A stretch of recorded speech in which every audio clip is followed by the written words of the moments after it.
Everyone. Today we are back with international best-selling author, life coach, yoga instructor, and ex-Marine, David Richards. Hi, David. Hi How are there. you? I'm doing great. How Welcome. are you? I'm good. Thanks for coming on. I always love to start by just asking my guests, what sparks your soul? Oh my gosh. I think it's what a beautiful question. I just think helping people move forward in their lives. And I think like it sometimes it's a little bit, sometimes it's just having courtesy for someone.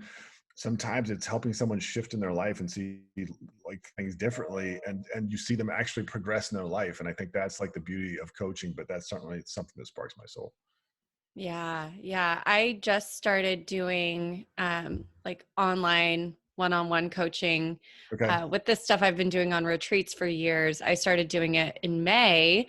COVID gave me the opportunity to finally like get it together and do it. And Yeah, I have yeah, to yeah. say it's like the most rewarding work I've ever done is just seeing how, all the stuff we're going to talk about today, like reflection and yoga and um, quantum physics, the Yeah, yeah, mind yeah. and all of that can like quickly help people to just shift. So I'm really excited to dive into that more with you. Oh, Before likewise. we do, will you just share with us your story, like how you got to this point, how you found Oh, yoga, all of that? yeah, well, it was completely unintentional, right? And I think, I was having a conversation with someone last night about like what surrender really means, especially like in this time now where we're so used to kind of planning our lives and you start to realize like, oh my gosh, I can't plan the life that I normally want. And so in some ways it creates anxiety because people are trying to reconcile with that. But otherwise, I think if you're kind of spiritually grounded, it takes you into like this internal reflection, and like some people say there's a dark night of the soul kind of thing, but you start to appreciate like how beautiful life is when you truly surrender. And what that means is you believe that things are going to turn out well, you just don't know how it's going to happen. And so you kind of have to like let go and be like, okay, I'm no longer in control, like I have this idea. So I grew up in the military. My dad was in the Marines, and I didn't appreciate that. In a lot of ways, for me, that meant I was in the Marines. And I think that that sounds sort of extreme, but we moved every 2 or 3 years. And in some ways, the military is all, the hardest part about being in the military is losing people. Like when you lose someone you love, like, and you learn to love the people that you serve with. Um, and in some ways, like when you grow up where you're moving every 2 or 3 years, and this is well before the internet, when you're like, oh my gosh, we're best friends, and now I'm never going to see you again because I'm moving across the country or you're moving across the country. Bye. And like it's this kind of weird reconciliation you kind of have to make, because in one sense you're like, I can't not like people. Like I want to learn to like be friends and socialize. And then you're like, I want like the best friendship I can possibly have. And then you realize, oh my gosh, I have to now rip this friendship apart because we're not going to text, because texting wasn't invented. And like the world was so much bigger then, because like moving, now like Facebook and social media, it's so easy to connect. Um, so in some way it kind of toughened me up, but it also like, it created this, in some ways it created this romantic person in me. Like I remember like when I was 10, like we lived in Japan and I was falling in love with like a 13-year-old girl from Thailand. And like, I remember my mom joking, like they were afraid that I was going to leave the island with this girl because like I was head over here, like 3 years difference was huge back then. But it was like, I was always kind of romantic because I was like, there's like, what is this thing called love that like, I feel it sometimes when I'm with people, and then I feel the pain of like separating that Mm, apart and kind of creating this rhythm. And so so I got to a place in North Carolina where I went to high school, and I actually graduated high school from the place I started high school. And for a lot of people, I think that seems commonplace, and certainly it's exceptional. In some cases, you may move within a region, but like we had people who were starting their senior year new to our school, and like, mhm. and you just appreciate like how kind of daunting that is because of everything that high school is supposed to be when you see movies like 16 Candles or The Breakfast Club. And you realize like for the military, you're sort of mishmashing these pieces together really quickly and hoping that something, you find common ground, but you also know, you realize like, at any minute someone's going to leave. And so it's like the sadness. So I grew up in that. I didn't want to join the military as a young man because I resented it so much, because I couldn't appreciate like the life experience that I had of moving around and seeing different parts of the world, like, being Japan, South Korea, the Philippines by the time I was 12, Wow. and like seeing different cultures and seeing people who looked at me like I was the minority. And like, why was it weird that I couldn't speak their language when I was like, well, I guess English isn't that important over here. Um, Yeah. so in some ways it was cool because it influenced me. It certainly affected me. Like by the time I got back from Japan, in eighth grade, I was very sort of in tune with like this, like the beauty of society, and like the Japanese focus on effortless perfection, this thing called shibumi. And that's what, like, if you've heard of the tea ceremony, it's like very ornate and very delicate, and it's meant to be this perfect thing that it's not about the persons, it's about the event itself. Hmm. And so that influenced me, but I realized, like, coming back to the States, that influenced me, but I was like 0.1% of the population that had that experience. And so everybody else was like purely full on American, like this is it. And so it was sort of this weird displacement. I took that into the military because as I went to college, my parents basically said, "Hey, we'll pay for half your school. You got to pay for the other half." My academics weren't super strong because I was too kind of restless and creative and imaginative. And so I went ROTC, and I wasn't going to join the Marines because that was like the angst. But I started with the Navy, and like the Navy was so like mechanically oriented, like with ships and engineering and stuff. And my mind is like a creative liberal arts mind. I was really Uh-huh. successful with English in high school. I'm like, I got to get out of this. So I got into the Marines, and then I realized all I did was sort of shift what I had experienced as a child into what I got paid to do as an adult. And the Marine Corps was incredible because, like, doing the things that a Marine does, I went to Somalia, as part of the initial landing force. And so you talk about being on the pointy end of the spear, like the tip of where things are happening. Like, I was one of the first 30 or 40 people ashore in Somalia, and you kind of get that sense of, oh my gosh, this is amazing. And then as I went into the 15 years of my Marine Corps career, I realized, like, I was still I was doing the same thing I had done. Like I said, I was just getting paid to do it. And at some point I got to a place where I didn't want to do that anymore. I wanted to Hmm. experience a different life. And I realized that in some ways I had sort of followed the pattern that my dad had set out before me, because he'd been in for 31 years. And so I wanted to step away from that.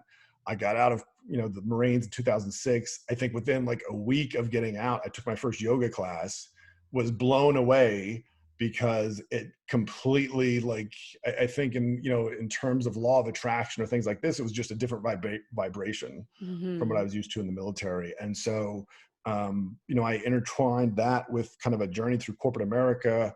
Had always wanted to write, but had put writing aside when I joined the military because I didn't think Marines wrote.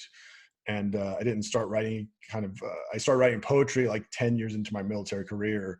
And then ultimately got back to writing, was so inspired by Napoleon Hill's Think and Grow Rich that I wrote my first book, Whiskey and Yoga, about finding your purpose in life in 2017, bestseller. And the second book just came out this past year. So that's, like, in a nutshell, that's kind of it. So cool. There's like so many things I want to touch on with that. And I'm Yeah. really interested to read your book. And I was reading a couple of your articles that were Oh, sent cool. over, and love your writing and how you break everything down. First of all, I want to say my dad's going to be really excited because he was in the Marines and my Oh, cool. grandfather was in the Marines. And like you, he grew up traveling around. So Yeah. he likes to listen to my podcast. He's like so Oh, that's so supportive. awesome. It's really sweet. So he's going to really love this. That's so cool. Semper Fi to your dad. Yes. Hoorah. Is that? That's right. Oh, you got it. You Yeah. got it. You're in. Yeah, when I was going to graduate high school, I had already gotten into college. I was coming to San Diego State, but he tricked me into a phone call with an Air Force officer one day because he was trying to get me to join some rank of military or Oh, some wow. branch of military, but it wasn't for me. But yeah, I love this.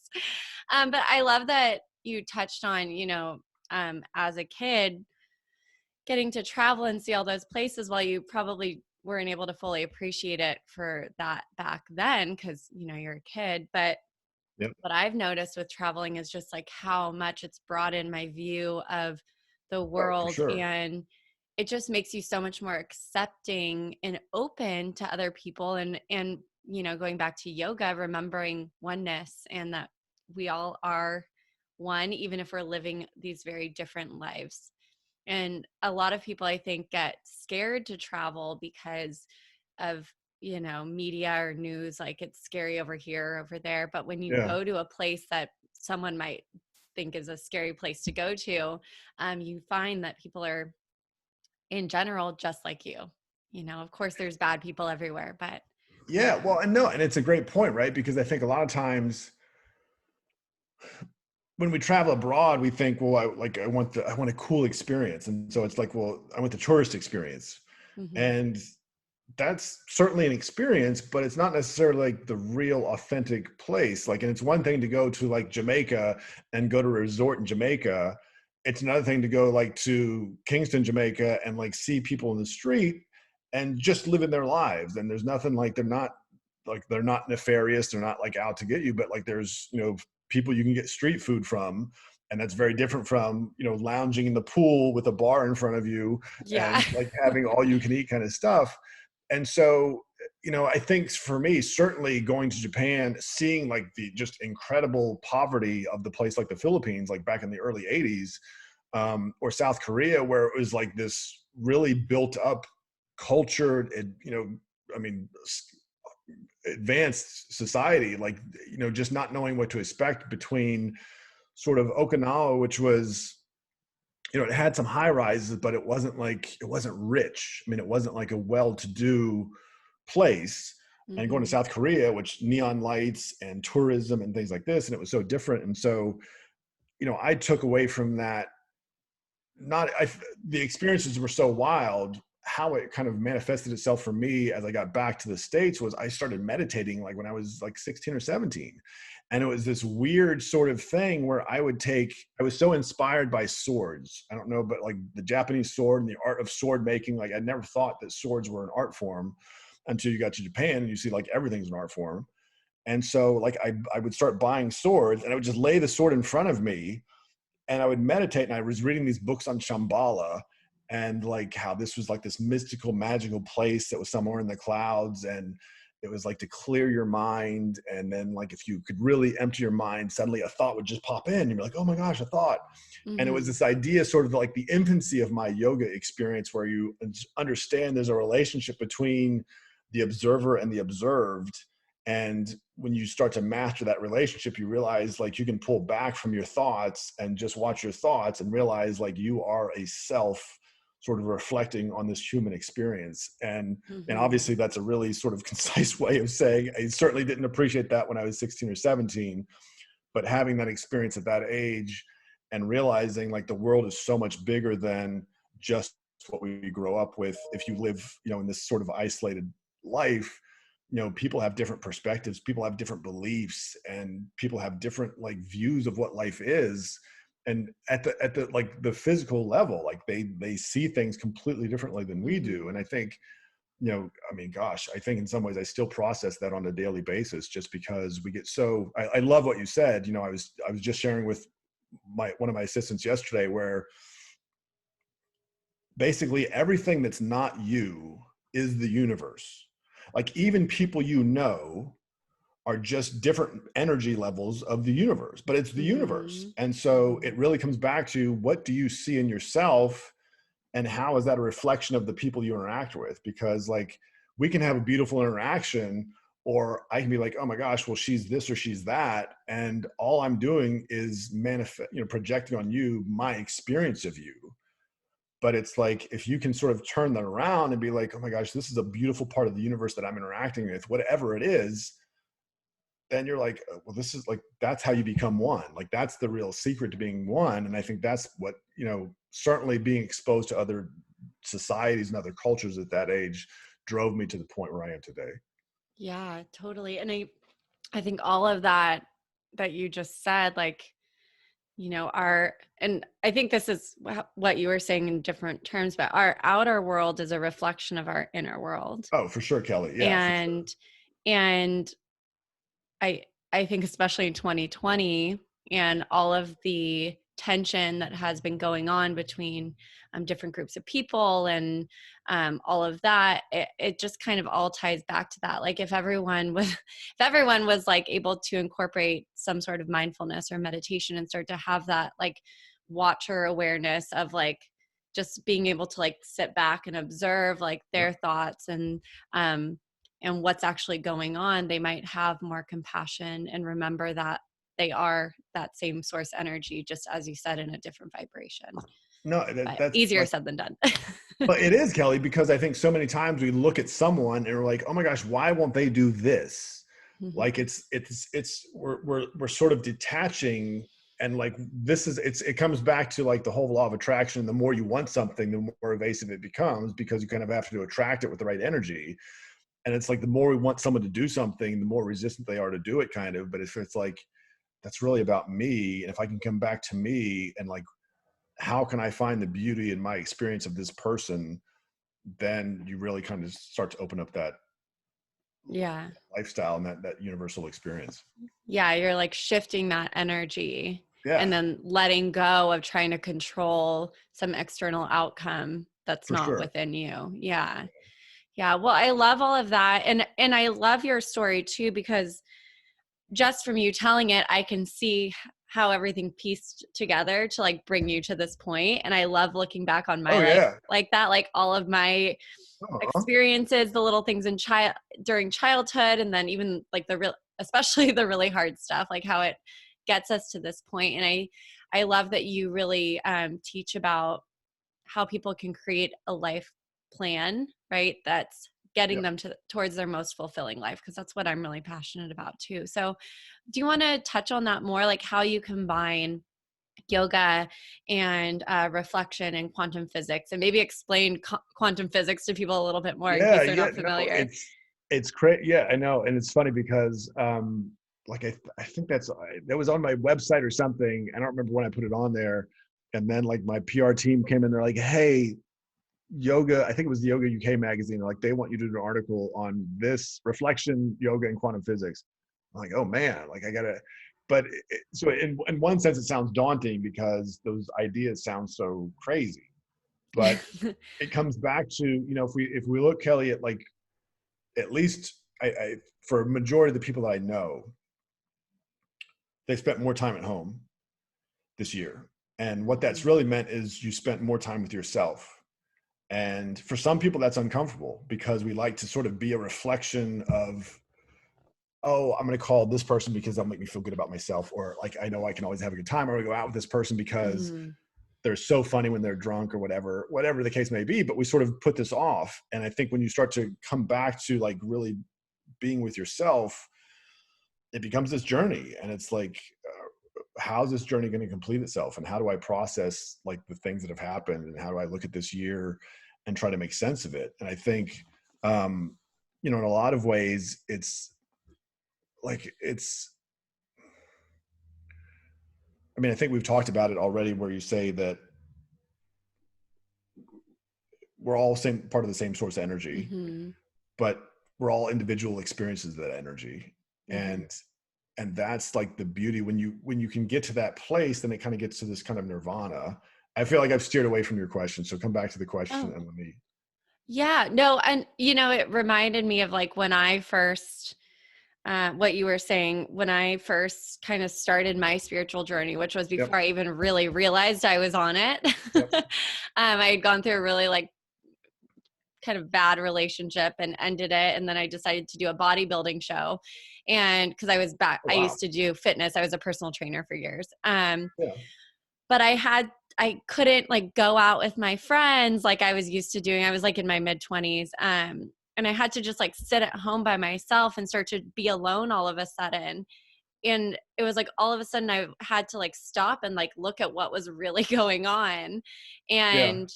And that was like that right there started this like huge change for me in my life. And I think like what you were saying, that so many people have had to do that this year involuntarily. sit with Well, I think it's themselves. true. Yeah, no, I think it's true, and I think for a lot of people, it's uncomfortable because if you don't have the tools to, like, if you're kind of sort of used to external stimulation or external validation Mm-hmm. in terms of identifying who you are, then this year has become very difficult because now that external validation is gone or it's very limited. And so you kind of have to come back to, okay, well, who who really am I? Mm-hmm. And it's so fascinating because I think in a lot of ways, like, we meet with people and try to put on a happy face. I'll say for me, and especially because, like, I'm working on my third book, and it's this groundbreaking, it's in a lot of ways it's my life story, but it's much bigger, I've come to appreciate. And in some ways it's like this year's been hard. Like, it's been hard to, I did a mastermind with Jack Canfield right when the pandemic was happening. And I'd already promoted I'd already kind of published my second book. It was supposed to come out the week after we met for the mastermind. And like, we talked about my third book, which is about, like, basically what it means to exist. Like, what is existence? What does it mean? Mm-hmm. And you get about 45 minutes where you're in the hot seat and he's talking about throw ideas. And at some point he says, "You've got a year." And I was like, I was caught off guard because I'm like, what does that mean? Like, I've got a year. What are you like? He didn't give anybody else that kind of advice Mm-hmm. about their book. And I realized, like, what he was telling me was, if you believe in a soul and you believe the law of attraction, you believe the universe talks to you in different ways, well, then, like, when you really start to believe that, you're like, okay, so what's the universe saying? And I'm a huge advocate of Tony Robbins, have been, like, amazed by his work, but he's Mm-hmm. always fond of saying that life doesn't happen to us, it happens for us. Mm. And if that's true, then it's like, well, okay, what can I learn from this? But if Yeah. that's true for me, then it's got to be true for you. And if it's true for you and me, then it's got to be true for everyone. And so then you start to say, well, why did we have a global pandemic this year in 2020? Why have we had this um, political landscape that is borderline surreal? Like, it's sort of a tragic movie in some ways because it smacks of, like, ancient Rome and emperors and Mm-hmm. just this kind of crazy story. And you're like, well, okay, is there a bigger message that we need to tune into? And I really think there is. And I think that's, if you really believe there's a soul, then you start to think, well, there's a universal order to things, because if Mm-hmm. a soul exists, then there's this idea that I am something beyond this physical body, or at least I was, or I will be. And then it's like, okay, well, then there is a deeper message. And a lot of people, because of the external validation and material, the fascination with material growth, especially kind of in American, like, it's always bigger and better in America. um, then people don't necessarily tune into that message. And it's like, Mm-hmm. I don't know about you, but I know, like, I've got friends sort of on both sides of the divide, if you will. There are people like my PR team is super spiritual, and, like, we all recognize there's this huge awakening in the planet. And then I have people I work with who don't say anything about it, and, like, they're not tuned into it at all. And you're like, okay, I know both of these worlds are real, and I just know that, like, this group, at some point you're going to have to tune into what's happening over here, because, like, I know for me, there's nothing been like, I've never experienced anything like this in my life, and I've been Yeah. around on the planet for a long time. Yeah. It's funny. I do Reiki, and my Reiki master years ago, like this probably like 3.5, almost 4 years ago, like was talking about how we're going to have this spiritual awakening, and people are either going to get on board with it and they're going to, like, flourish. Yep. But if they're not going to get on board with it, they're going to be, like, really suffering, or Yep. like die off is kind of what she said, but, like, that's not really I think what's happening. But I think I think she was talking exactly about what we're at now. And I too have people that are on both sides of the divide, and I think those that are able to see that it's happening for us are having a lot easier time with it, kind of like she said.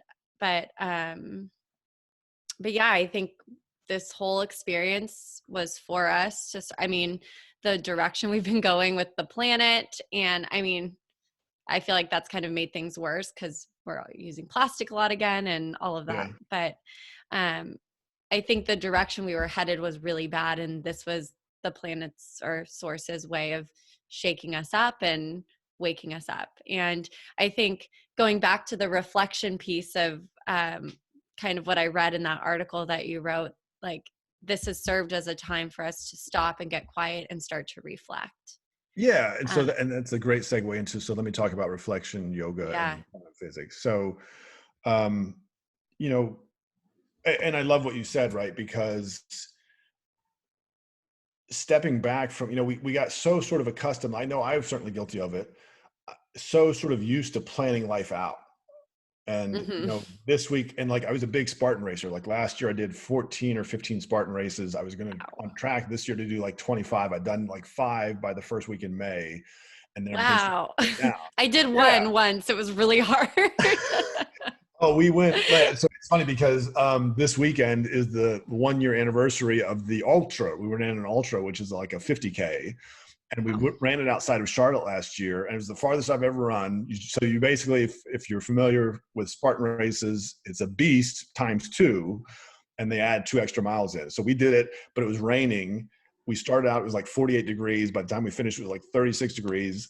The course was horrible because the rain increased throughout the day. It took like 11 hours to finish, and it was Ugh. miserable. But then, like, by January, we're like, okay, let's do 25 races this year. And so that was the plan. And we got 5 in by the first week of May or March, and then everything shut down. And it was like we'd signed up for races and they got canceled. So for me, the wake up call was stop looking at time like it's, like the Hmm. most important stuff is in front of you, and come back Hmm. to what now is. And, so I started writing my 3rd book. I kind of just like, I had just gotten out of a relationship in October of last year, and had the idea, like it was just this tiny seed of an idea, that a book about who we are being more important than what we do, because there's a relationship between what we do and who we are. And everything about the book was just like, I entered a crowdfunding contest, and I started writing the book traditionally, like on a Word document. And then, like, after 22 pages, I'm like, you know what? I'm not doing this. I grabbed a journal, I grabbed a couple pens, and I started writing. And I was having a conversation between these 2 pens, these 2 different colored Hmm. pens. And it turned into this really heavy but simple story. Like, it was only a couple sentences on a page or whatever.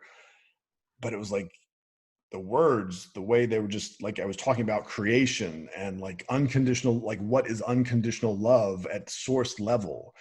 And so as the pandemic sort of set in, I found myself spending more time with myself, but I was doing it in a way where, like, I would just go outside in my backyard and just sit. And it wasn't on the phone, wasn't texting people, wasn't looking up, Google, whatever. I would just like be, and I would just listen to the birds in the backyard, or I'd watch these butterflies around these bushes. And I thought, like, oh my God, how simple was life, and how beautiful is life when you get away from sort of this checklist mentality of, I have to get as much productivity in my waking day as possible, and start to experience stuff. And so I got to a place where, like, I started, as I was writing and journaling, I was looking at different periods of my life. Like, I was looking at when I was a kid, and I was reflecting on, like, the only time we lived off base, and by off base, I mean not living on a military base, was when I was in kindergarten through 3rd grade. We lived outside of the University of Maryland. Well, this was like right at the end of the Vietnam War was coming down. Hmm. And like in the early 70s, like the world was kind of like mystical. Like, you had the Vietnam War, and you had people coming back who had been exposed to heroin for the first time, and like you had the Manson family and the insane atrocities they had done. And so that was kind of the vibe. And I remember, like, I never pieced together that people might not like my dad because he was in the military, because we lived in the civilian world. And we came back from a family vacation once, and we had like a burnt cross in our yard. And we knew, like, me and my brother knew, my brother was 3 years older than I, but we knew, like, there was these older kids up the street who said they were witches.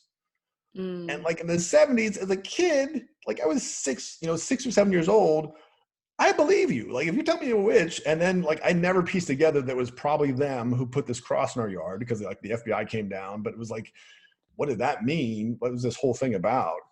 And so like during this time, I sort of reflected on like how my experiences in life impacted me as an adult, or like as I kind of sort of unraveled my story and tried to look at it objectively. And it wasn't about like staying in the past, but it was sort of like objectively looking at the past and Mhm. trying to say, okay, what the lessons should I have learned from then, or what was my experience then?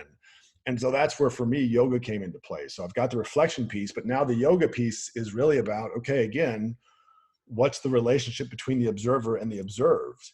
And can you focus on kind of this stillness so that you're not focusing on this or that, but you're focusing on the relationship between the two? And that's really the experience. Like if I look at a flower, instead of like, oh my gosh, looking at how many petals it has, if I just sort of take in the flower and I smell it and I appreciate without like consciously talking about it in my head, that's what yoga for me really is that's what really being present is. It's not like I Mhm. have to, I'm sort of describing anything in my head. I'm just experiencing this moment and it's really beautiful. Well, for me, those and that sort of understanding came easily, the reflection piece and kind of understanding how to mine the past for data and information to how to understand how I kind of evolved, Mhm. um, took some practice. But then the quantum physics piece for me, honestly, and this is going to sound so funny, Kelly, but I was fascinated by quantum physics the first time I heard about it, and I read a book or at least an article, and it talked about how if there's like two huts, and you think there's like coconuts in this hut but not this hut, and so if you think the coconuts are in this hut and you look in this hut, they're there. And then if you think they're not there and you look in the hut, they're not there. And it was like, I don't understand what you're trying to say. You're trying to say whatever I think is in there is in there. But then you go further and you say, okay, there's like they've done experiments with light where they've like shown like a light beam through two slits of paper. And what they found was if the observer wanted to see light as a particle, in other words, like little physical pieces of matter, they saw light as a particle. But if they wanted to see light as a wavelength, meaning not necessarily matter, but just energy, they saw light as a wavelength. And so it got to this place where it's like, well, then reality alters based on the observer's perception of it. And that sounds kind of staggering to see, but like for me, this is going to sound kind of funny, but like the Avengers movies brought it home because like they sort of like talked about the quantum level, but they talked about it in a really familiar way. Mhm. And if you get to the place where you can travel back in time, you're saying anything's possible. And so that led me to inadvertently, and again, it all comes down to like just how our life journey kind of pans out. But Dr. Joe Dispenza has a great book. I think it came out in 2017, maybe, called Becoming Supernatural. And for me, it's been the best work I've seen about scientifically explaining quantum physics and the quantum realm. And for him, the quantum realm is this place of infinite possibility where anything exists. And so what it speaks to then is if you can get really clear on the future you want for yourself, and you kind of through the practice of meditation and kind of focusing on those things on a regular daily basis, you can sort of manifest that life for yourself. And so when you reflect on, okay, what is my life's journey, not the journey that like of the ego that I've experienced, but like what is the objective kind of truth that I can extract from my journey, and can I use sort of the yoga mentality of observer relationship to understand what the relationship was between what I saw and what actually happened. And then say, okay, so this is who I am. And then from there, this is how I want to live my life. And so I shape my life by saying, okay, I'm going to meditate. My meditation is going to be, this is the kind of future I want for myself. And this is when people say, don't be afraid to dream. It's not facetious. It's like, how big can you dream? And I think for Mhm. me, especially with this third book, I realized I can dream pretty big. And that's like a beautiful thing, because if I can share that with the world, then people can understand that like anything really is kind of possible. Yeah, absolutely. Sorry, my dog is growling. No, it's Um, all right. I saw someone come by earlier. I didn't know if it was a dog or a cat, and I'm like, all right. yeah, she's a little dog. Aw. But yeah, I find with so many people that most people, and it took me a long time to get to this place, but most people cannot see what they want in the future. Like they have no idea, even like 3, 5, 10 years Yep. out. Um, and I think again, it's that like balance. I think going back and reflecting and um, learning more about ourselves and then tapping into joy, which I believe shows us what our purpose is. Those two pieces can really help us to begin to get clear on what we actually want, what our purpose is, and what's going to fill us up, light us up in our lives. And then it's that place of, okay, how do I get there? And then, as you mentioned earlier, surrender, like allowing that flow. It's like this balance between being a planner, but also being like a really chill person who doesn't plan, right? Yeah, I mean that's it exactly, right? Because in some sense, like, and that's the hard part, because in some sense you're like, well, I got to have an idea of what I want. I have to be clear on that, and then we're so used to, okay, break down how am I going to get that. Mm-hmm. Well, if you break down how you're going to get it, then you're creating a known result, and surrender really is about the unknown. And if you want to create a life for yourself that you haven't experienced before, then you kind of have to learn to surrender, because it's like, I have to step into the unknown. And for me, like that was, I think, I mean, if anything, certainly within the last 2 weeks, that's been the piece that I've had to reconcile with. Like it's because like I've come very clearly to understanding the life I want for me, for my family, and honestly for like as many people as are willing to listen to the message. But then it was like, okay, how do I make that happen? Like because I've got these pieces that I understand that I can contribute. And then at some point you have to be like, okay, I have to let the rest go to grace and trust that the universe like has heard my message. And I think when people talk about like, I was looking, I was away from my phone for a second today earlier, and I looked and I grabbed my phone and it was 11:11, in the morning. And I'm like, okay, Love that's that. only the 7,000th time I've seen that number this year. And you start to see those things. You're like, well, the universe really does talk. You just have to really believe you really have to believe that there's a higher purpose and this overarching structure to our lives. And when you believe that, then you're going to get messages from the universe. And if you don't believe Yeah. it, then you might be getting messages, but you're not going to pay attention to them. And so Yeah.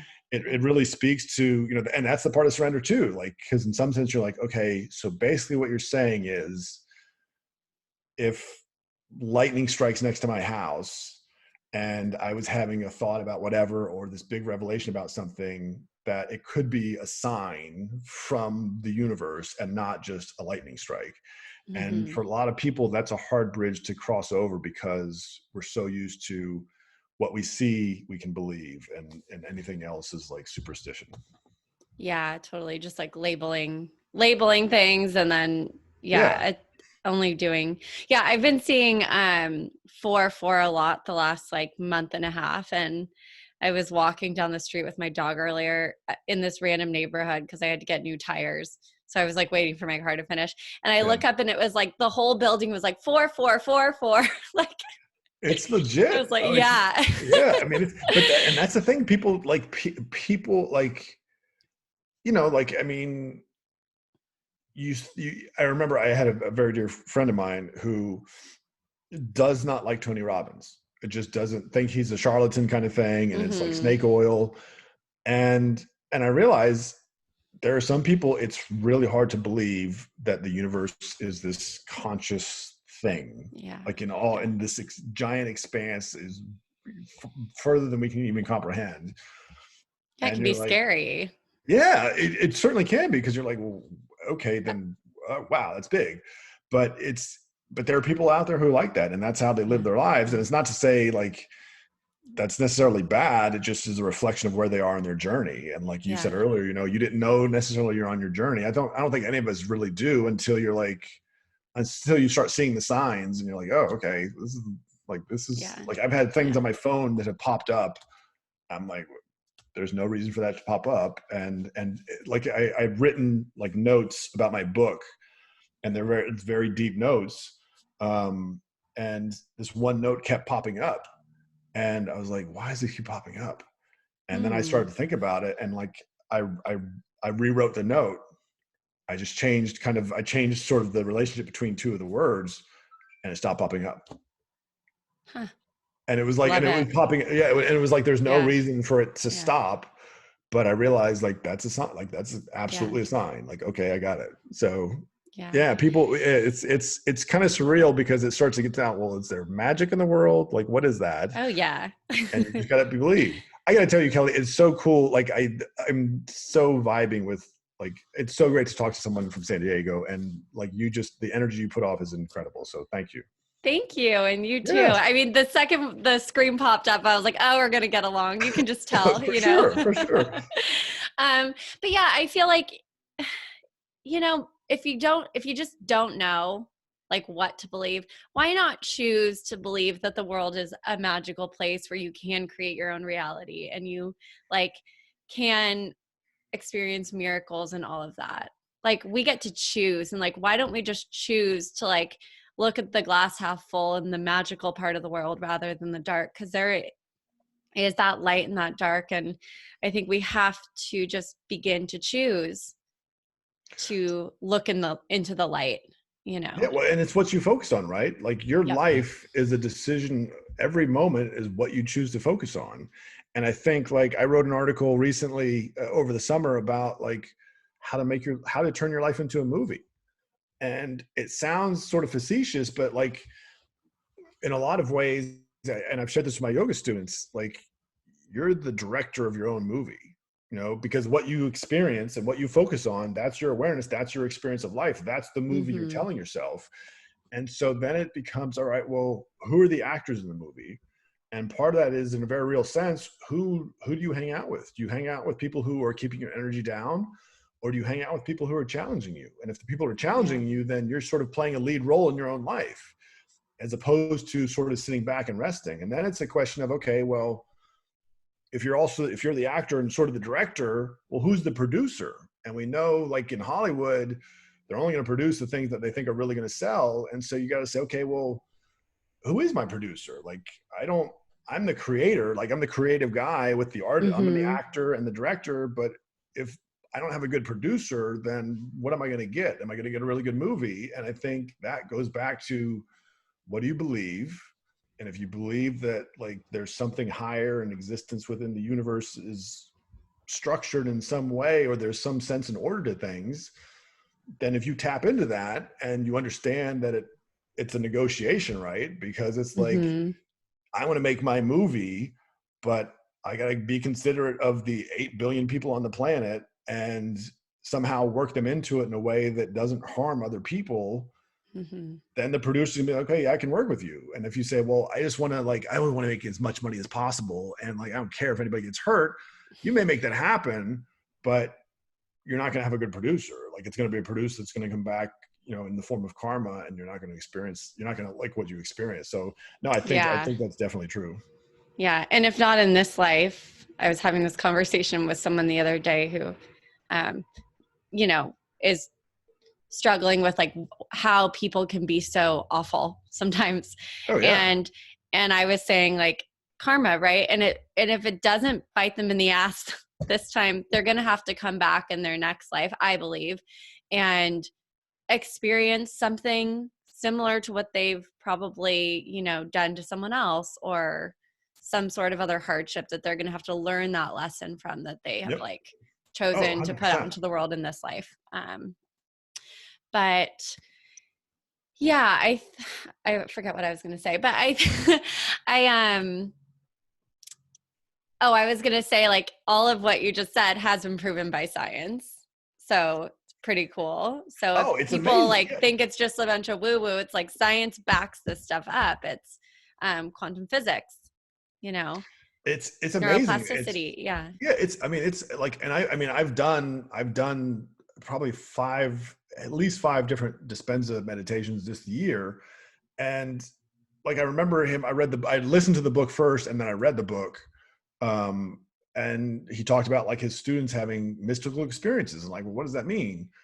well, I've done the meditations and I've had mystical experiences. And I'm like, oh my gosh, like that was like, it's almost like, how can you explain to someone that you're seeing images, but at the same time, it's almost like you're processing like themes that span years, and you're processing it in like seconds. And you're like, Mm. I totally get it. And then you sort of have to grapple with it after the meditation. But Yeah. no, it's like the fact that quantum physics is real. Like there's a great, I know you can YouTube it. There's a Japanese professor or scientist who did an experiment with water molecules. Have you heard of this? I think I have. I think Yeah, so. so like Yeah. he took like water and he put it in glasses, clear glasses, and he gave it to like someone like you and said, think of the most beautiful thoughts you can think of. Oh, Think of love, think of harmony, gratitude, peace, and gave it to different people. And they took the same water source, same types of glasses of water, and went it to prisoners in prison and said, think of the worst thing you can think of. Think of murder, think of Hitler, think of whatever. And when they looked at the molecules from each one, when you looked at the people who thought of gratitude or love, like you had these snowflake like crystal that were water molecules. And then when you looked at the prisoners and like murder and hate and all these, horrible things, the crystals were yellow and they were deformed and like darkness and blackness. And you're like, oh my gosh, like these people shaped the water crystals with their thoughts. And you're like, mm-hmm. that's not made up. Like that actually happened. And I know people have said, well, like how do they verify the experiment or whatever, but that's all that is the light particle experiment done in a different form with water instead of light. Yeah. um and yeah, Yeah. it's super hard, but you also appreciate like I've appreciated how much even our entertainment has become more nuanced. Like it's so fun. I talked about the Avengers earlier.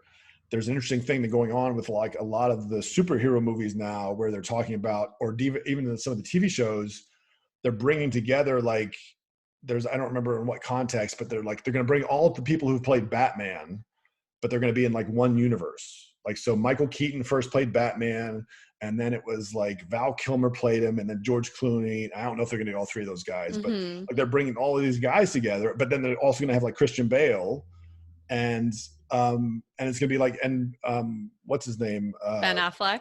Ben Affleck, yeah, I think, and like all these different Batman, and like Marvel's doing the same thing where they're talking about like there could be different Captain Americas, and so in some sense it's like, well, if you've heard the idea that there's multiple universes out there, and now from a comic book thing, like this is what they're sort of incorporating into like our entertainment, and there's other shows that do it too, but it's super interesting because even sort of our entertainment has become more highbrow in terms of really getting you to think about what's possible when you start to think about time.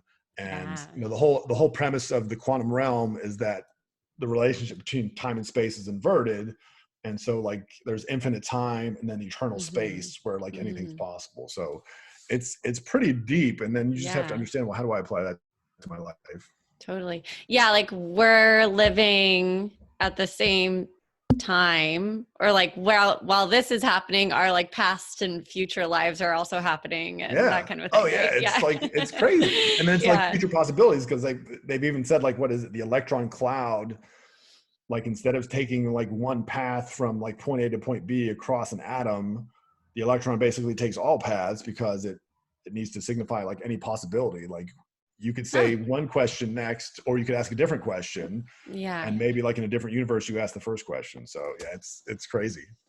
Like a wild rabbit hole you can go It down. is. Oh my gosh. Oh geez. Yeah. Yeah. Um, yeah, I love that you were talking about that water experiment because, something that got me really, this was like the next kind of step into like really starting this path or that I'm on now, is I was personal training, as I mentioned earlier. And I Yeah. noticed that my clients would, have these major results with like weight loss or even like men putting on muscle and whatnot. And they would go, they'd, work really hard for a while, get these amazing results, and then eventually just get back to where they were before. Yeah. And that was like a mindset piece, right? That I was just like, okay, something's missing and with what like I'm doing and really the fitness world in general. Because I even did like a bodybuilding show, and it's like most people after those shows, well, they were putting their body under major stress, but they would like gain all this weight, right? Right. Um, so a lot of it I attributed to, our mindset and our limiting beliefs about ourselves and, all that stuff that we talked about earlier. But Yeah. I think a huge piece is, again, how we talk to ourselves, Oh and my God. how we talk to ourselves and our internal world shapes what we look like on the outside, like our physical health. And if we're glowing, or we're looking more dull or whatever. And I think that's just a huge piece that's still, I mean, I'm not in the fitness world really anymore. I Right. work out like at home, I don't really know what's going on, but I think that's still like a huge piece of this like weight loss and diet culture world, where it's like, you have to remember that like kindness and that compassion, and that's going to shape actually how you look. Oh, If you like get to a healthy weight or whatever. Yeah, totally. And I think, no, I think you hit on it. And it's so funny because a friend of mine this week sent me a text and she said, well, this bitch is single again. And, and I had to say, I'm like, hey, how you talk to yourself matters. Never call yourself that again. Yeah. And it's such a simple thing, but at some point we've all been guilty of like, oh, you're an idiot. Why did you do that? Oh, you're so stupid. Like, oh, I messed that up every time. And like this negative self-talk, and you realize like words are things, thoughts are things. Like you don't think that it is, but like every technological advancement we've had started out as a thought in someone's head. Like that's everything. And so Mm-hmm. you have to kind of give weight to, okay, what is the it's one thing to physically eat healthy, like, but it's also another thing to mentally eat healthy. And what are you watching on TV? And it's not to say you can't watch funny things, but if you're binge watching whatever for 12 hours a day, that's what you've digested mentally, as opposed Mm-hmm. to, did you go outside and just have commune with nature? Did you read an enlightening book that challenged some of your beliefs and those kind of things? And I think some people, especially in this day and age, there's still when you talk about the gym industry, like I know there's a guy at our gym who, when he's on the squat rack, he yells, like he's got headphones on, be like, come on, Craig, you can do this. I remember And those you're guys. like, yeah, and you're like, okay, that we can hear you. And in some way that is like, because otherwise there's no need for you to yell. Like if you're Yeah. trying to psych yourself up, you don't need to yell to do that. You can be like, you can certainly, like, you can do a power move or something like that, but it's like, all right, we get it.